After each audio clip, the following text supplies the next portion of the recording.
आज रामनवमी। आज सकाळी आम्ही सगळेजण माझं जे पुरातन मंदिर आहे 700 वर्ष जुनं आणि जिथे आता त्या मंदिराचं नूतनीकरण आम्ही सगळेजण मिळून करतोय त्या ठिकाणी रामनवमी मनवली आणि दरवर्षीप्रमाणे आज या ठिकाणी तुळशीमध्ये देखील आम्ही संध्याकाळची आरती इथं केलेली आहे। मला आश्चर्य वाटतं की काही लोक स्वतः काही पक्ष काही लोक असं दाखवायला निघाले आहेत की हिंदू धर्म त्यांचा आहे। असं नाहीये बाबांनो।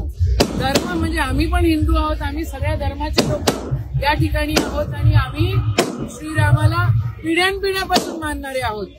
पण तुम्ही धर्माच्या नावानं जर राजकारण करत असाल तर एखाद वेळेला ठीक आहे, हे नेहमीच चालणार नाहीये। हा देश हा सर्वधर्म समभावाचा आहे आणि या सर्वधर्म समभावाला जर कोणी तडा जाऊन देत असेल तर त्याला हा देश सहन करणार नाही। शेवटी संविधान महत्वाचंच आहे।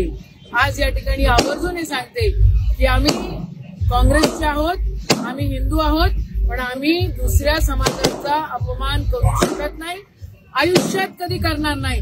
राजकारण नाही केलं तरी चालेल, पण या ठिकाणी सर्वधर्म समभावाचाच आम्ही सन्मान करत राहू, आयुष्यभर करत राहू आणि आयुष्याच्या शेवटच्या श्वासापर्यंत करत राहू। सीताराम।